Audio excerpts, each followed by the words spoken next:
the Iraqi military, alongside thousands of Shiite militia fighters, began a large-scale offensive on Monday to retake the city of Tikrit from the Islamic State, a battle that could either deepen the country's bloody sectarian divide or become a pivotal fight in the campaign to reclaim North and West Iraq. Iraqi state television announced the beginning of the offensive Monday morning, a day after Haider al-Abadi, the Iraqi prime minister, visited the forces massed on Tikrit's outskirts and delivered a speech in which he said 0 hour for the liberation of Tikrit was at hand. While visiting Samra, a town near Tikrit, on Sunday, Mr. Abadi promised amnesty to local residents who had been forced to join the Islamic State. But he said it was the last chance for them to lay down their arms and assist the security forces in pushing out the militants.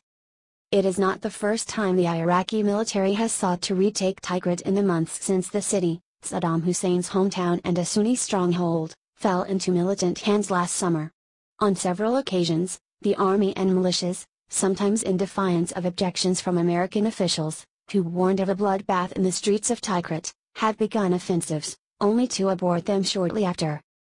But Monday's attack, which officials said involved more than 30,000 fighters supported by Iraqi helicopters and jets, was the boldest effort yet to recapture Tikrit and, Iraqi officials said, the largest Iraqi offensive anywhere in the country since the Islamic State took control of Mosul, Iraq's second-largest city, in June.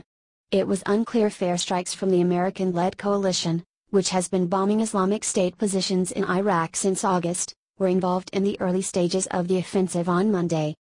From a military perspective, capturing Tikrit is seen as an important precursor to an operation to retake Mosul, which lies farther north. Success in Tikrit could push up the timetable for a Mosul campaign, while failure would most likely mean more delays.